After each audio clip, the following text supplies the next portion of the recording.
પાટણ જિલ્લામાં વર્ષ 2014 થી 2018 દરમિયાન ખાનગી એજન્સી દ્વારા કરાયેલા સેટેલાઇટ રીસર્વેમાં ખેડૂતોની જમીનના ક્ષેત્રફળ, નકશા, કબજા અને સાતબારમાં ગંભીર ભૂલો રહી હોવાનો ખેડૂતોનો આક્ષેપ છે। આ ભૂલો સુધારવા રીસર્વે માટે જિલ્લામાંથી કુલ 15,762 અરજીઓ આવી છે, જેમાંથી માત્ર 7,276 અરજીઓનો જ હુકમ થયો છે। ખેડૂતોએ ફી પણ ભરી દીધી છે, પરંતુ વર્ષો સુધી રીસર્વેની રાહ જોવી પડતા જમીન વેચાણ, બેંક લોન, વારસાઈ સહિતના કામ અટકી પડ્યા છે। ઘણા ખેડૂતોની જમીનનું ક્ષેત્રફળ ઘટાડી દેવાયું છે, કબજેદારી બદલાઈ ગઈ છે, કેટલાકની જમીન જ નકશામાંથી ગાયબ થઈ ગઈ છે। મહત્વનું છે કે અરજદારોની અરજી પેન્ડિંગ રહી છે, તેના પાછળ કચેરીમાં પૂરતા સ્ટાફનો અભાવ હોવાનું પણ એક કારણ છે। પાટણ DILR કચેરીના મહેકમ 24નું છે, પરંતુ માત્ર 7 થી 9 જ કર્મચારીઓ હાજર છે। અને સૌથી મોટી વાત તો એ છે કે છેલ્લા 7 વર્ષથી DILR કચેરીમાં મુખ્ય અધિકારીની જગ્યા જ ખાલી છે। હાલ ચાર્જમાં રહેલા અધિકારી અઠવાડિયામાં માંડ એક વખત પાટણ આવે છે, જેના કારણે કામકાજ ઠપ પડ્યું છે। અમારી જમીન માપણીમાં જે તે વખતે સરકાર દ્વારા 2014 થી 2018માં રીસર્વે કરવામાં આવ્યું હતું। એ ખાનગી એજન્સી દ્વારા રીસર્વે કરવામાં આવ્યું હતું, જેના કારણે મારા સાથે અહીંયા પાટણ જિલ્લાની અંદર 10,000 ખેડૂતોની જમીનોમાં ફેરફાર થઈ ગયા। કોઈને માપમાં ફેરફાર થઈ ગયા છે, તો કોઈને આકૃતિમાં ફેરફાર થયા, તો કોઈને કબજા ફેર થયા। વારંવાર 2020ની સાલથી અમે અહીંયા અરજીઓ આલેલી છે, વારંવાર ધક્કા ખાઈએ છીએ, પરંતુ અહીંયા વારંવાર ઓફિસરો બદલાઈ જાય છે, સ્ટાફ પૂરતા પ્રમાણમાં છે નહીં, અને મેન તો ઓફિસર બદલાવાના કારણે જવાબ પૂરતા મળતા નહીં, અને વારંવાર ઓફિસરો બદલાય છે, જેના કારણે અમારા જે ખેડૂતોના 10,000 પેન્ડિંગ અરજીઓ હોય એનું કામ થવું જોઈએ। 2016થી મેં રીસર્વેની માપણીની અરજી આપેલી, અને આજ સુધી હજુ કોઈ નિરાકરણ આવેલું નથી।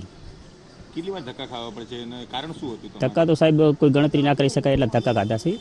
અને આ લોકો જે વખતે માપણી કરાઈ અમારા નંબરમાં, તેઓ માપનું વધઘટ, ક્ષેત્રફળ વધારા ઘટાડા બાદ તે જે ક્વેરી આવી એના માટે એ લોકો મામલતદાર સમીનો પણ અભિપ્રાય 2-3-4 વખત માગેલો, પરંતુ હજુ એનો કોઈ એ લોકો ગોળ ગોળ જવાબ આપે છે અને કોઈ નિરાકરણ આવતું નથી। VTV દ્વારા રિયાલિટી ચેક કરવામાં આવી રહ્યું છે। મારી પાસેના જે દ્રશ્યો છે તે DILR કચેરીના દ્રશ્યો છે, જ્યાં ગાડી વર્ષ 2014 થી 18 સુધી સરકાર દ્વારા જે રીતે સેટેલાઇટ દ્વારા ખેડૂતોની જમીનોનું માપણી કરવામાં આવ્યું હતું, ત્યારબાદ જે ખેડૂતોને અનેક પ્રકારની સમસ્યાઓ વેઠવાનો વારો હતો। ક્યાંક ખેડૂતોની જમીનની જે માપણી છે તેની અંદર ફેરબદલી થઈ હતી, તો ક્યાંક જમીનોની જે રીતે સર્વે કરવામાં આવે છે તે સર્વે ખેડૂતોએ અહીંયા અરજી કરી છે। 9 વર્ષથી ખેડૂતો અરજી કરી રહ્યા છે અને અહીંયા ધક્કા ખાઈ રહ્યા છે। સૌથી મહત્વની બાબત છે કે ખેડૂતોની જે જમીન સર્વે કરવાની હોય છે તેની અંદર ઘણા બધા તફાવતો છે, જેને લઈને ખેડૂત અહીંયા અનેક વખતના ધક્કાઓ ખાય છે અને રજૂઆતો કરી છે, તેમ છતાં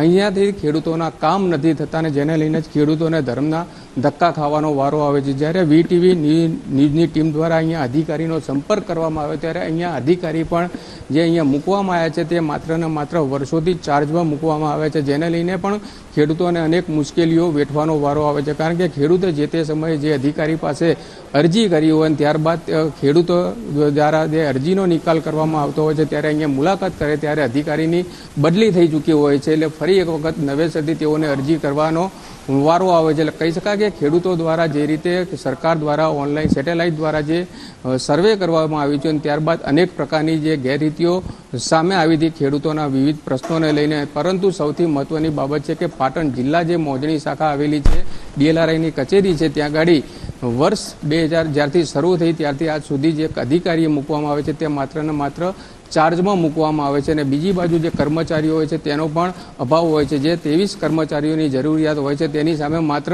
7 જેટલા કર્મચારીઓ અહીંયા ફરજ બજાવે છે। એટલે કહી શકાય કે કચેરીની અંદર સરકારી અધિકારીઓના અભાવના કારણે ખેડૂતોના કામ અત્યારે અટકી ચૂક્યા છે। અનેક વખતની ખેડૂતોની દ્વારા રજૂઆતો કરવામાં આવી છે, ફોર્મ ભરવામાં આવ્યા છે, અરજીઓ કરવામાં આવી છે, પરંતુ 9 વર્ષ વીતી ગયા તેમ છતાં હજુ સુધી ખેડૂતોને ધર્મના ધક્કા ખાવાનો વારો આવે છે। ત્યારે આ બાબતે VTVની ટીમ દ્વારા પણ અધિકારીનો સંપર્ક કર્યો, ત્યારે તેઓએ માત્ર કેમેરા સામે કંઈ પણ બોલવાનો ઇનકાર કર્યો છે। એટલે ક્યાંક ને ક્યાંક ખેડૂત પોતાનો ધાક પીછોડો કરીને મીડિયા સમક્ષ આવવાનો ઇનકાર, એટલે કે જે ખેડૂતોની સમસ્યાઓ છે તે ઉજાગર ના કરે તે માટે કંઈ પણ બોલવાનો પણ ઇનકાર કરી રહ્યા છે। ત્યારે જે ખેડૂતોની સમસ્યા છે તેનો ક્યારે અંત આવે છે તે તો જોવાનું રહ્યું।